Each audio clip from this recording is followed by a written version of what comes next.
एक सांगू, उभं जग आपल्या विरोधात गेलं तरी चालेल, पण आपला पती आपल्या विरोधात नाही गेला पाहिजे.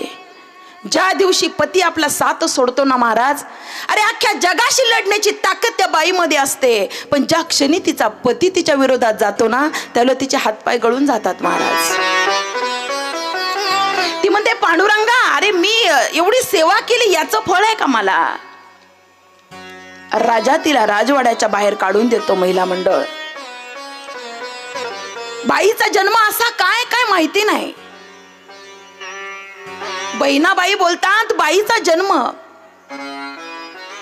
वंगाळ वंगाळ, चुलीमध्ये जसा लाकडाचा जाळ, जळता जळेना दुःखाची जळमट, कोंड लाग धूर मनी होते घुसमट. काही गोष्टी सांगता येत नाही महाराज. हे स्त्री जीवन आहे.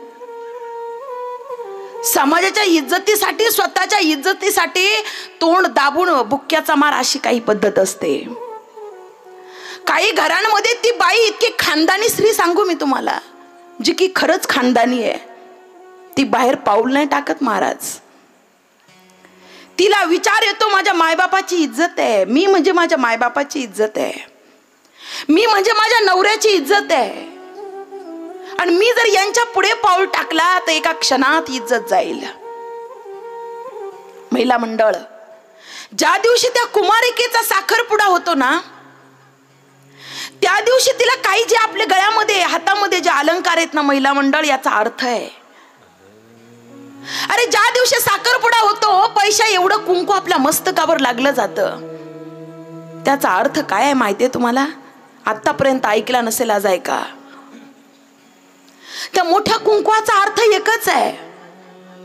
आज जसं कुंकू तुझ्या मस्तकावर लागले ना, हेच कुंकू पौर्णिमेचा चंद्र जसा परिपूर्ण आहे ना, तसंच तुझं मस्तकावरचं कुंकू परिपूर्ण राहावं, असा त्या कुंकवाचा अर्थ आहे महिला मंडळ.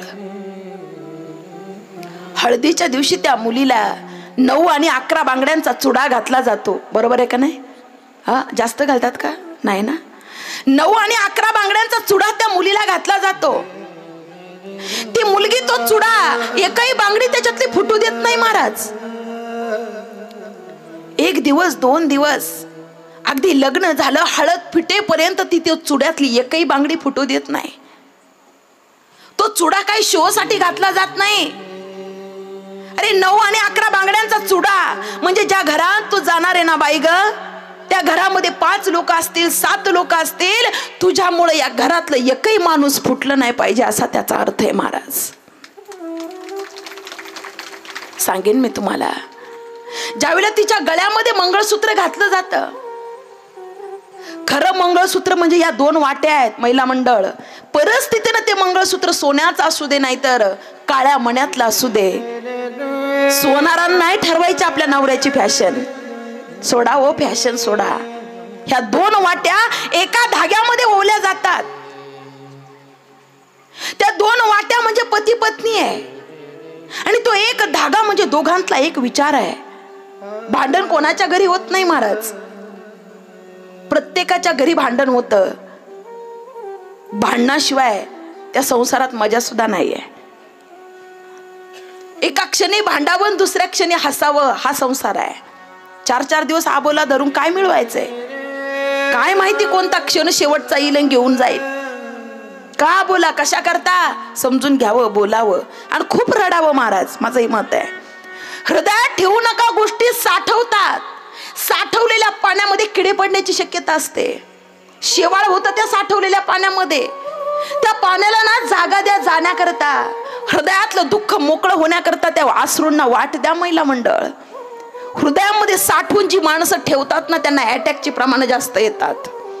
माणूस मोकळा जगला पाहिजे, माणूस मस्त त्या ठिकाणी जगला पाहिजे. हृदयात गोष्टी ठेवून तो जगला तर त्याला रात्र रात्र झोप येत नाही महाराज.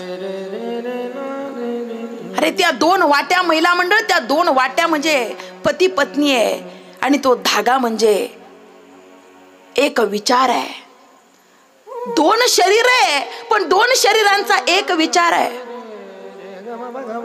अजून एक माफी मागून बोलते, कदाचित माझा अधिकार नाही बोलायचा, पण तुम्ही सगळे माझ्यावर प्रचंड प्रेम करतात. मी ज्या व्यासपीठावर बसते ना, या व्यासपीठावर ताईची नामची ओळख आहे हे एकनभर साईडला सोडा. मला बंधन येतं खूप. जिथं ओळखीची माझी माणसं आहे तिथं मला बोलण्याला हिम्मत नाही होत महाराज. मी एवढ्या ताकदीनं बोलू शकते अनोळखी लोकांच्यात, आपल्या लोकांच्यात नाही. जीव लावणाऱ्या माणसांच्यात बोलण्याला हिम्मत नाही होत महाराज. आज 4था दिवस आहे, 7वा दिवस आहे, उगवणार आहे ना मी इथून त्या ठिकाणी निघून जाणार आहे. या सगळ्या आठवणी घेऊन बरं का लक्षात घ्या. पुढचा प्रसंग सांगेन मी. ज्यावेळेला गळ्यामध्ये पैंजण, पायामध्ये पैंजण घातली जातात ना, 2 पैंजण पायामध्ये घातली जातात साखरपुड्याच्या वेळेला, बरोबर ना. ते एक पैंजण म्हणजे सासरची इज्जत आहे आणि दुसरं पैंजण म्हणजे माहेरची इज्जत आहे. महिला मंडळ माफी मागून बोलते. एक पैंजण म्हणजे सासरची इज्जत आहे आणि दुसरं पैंजण म्हणजे माहेरची इज्जत आहे. अरे ज्या गावात ज्या वस्तीवर प्रपंच करत असताना चुकून जरी पाऊल चुकला तर एकाच वेळेला सासरची आणि माहेरची इज्जत धुळीला मिळणार आहे, हे लक्षात ठेवायचं मायबाप. हे अलंकार भगवंताने आपल्याला असंच नाही बनवलं. विश्वकर्म्याने ज्यावेळेला स्त्रीला बनवायला वेळ लावला ना, ब्रह्मदेव भगवंताला विचारतात, देवा अरे तू स्त्रीला एवढं कोमल बनवलं, स्त्री जात कितीही कशी दिसायला असू दे पण ती सुंदर दिसते. फक्त तिच्या चेहऱ्यावर हसू पाहिजे, कपट नाही मनामध्ये पाहिजे. चेहऱ्यात हसू असलं की ती किती सावळी असू दे, कशी असू दे, पण फार छान दिसते.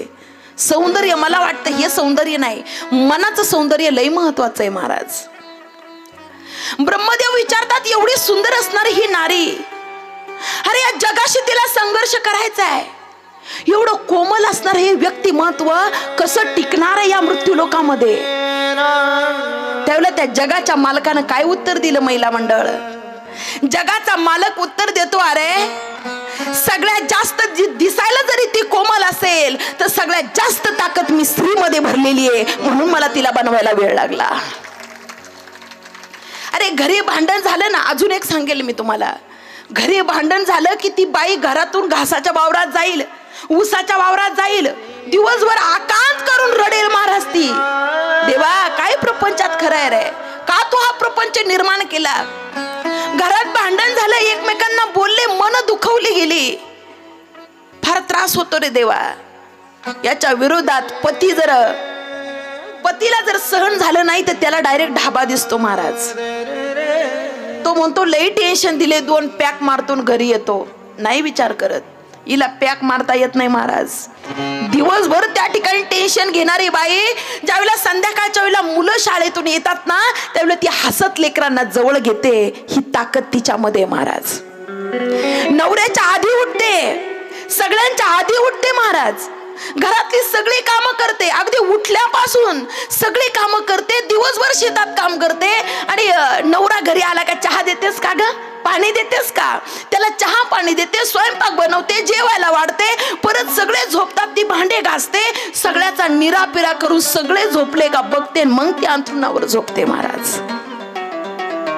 एवढी ताकद नाही, मला वाटतं तिच्या ही व्यतिरिक्त ताकद भगवंतानं दुसरी कोणालाच दिली नाही महाराज. ती मरण यातना सहन करील, पण इज्जतदार बाई, खानदानी बाई आपला पसारा जगामध्ये सांगणार नाही. महिला मंडळ एक वाक्य ऐका. अरे हर बात सबको बताया मत करो, हर आंसू किसी को दिखाया मत करो, लोग मुट्ठी में नमक लिए घूमते हैं, हर जख्म किसी को दिखाया मत करो.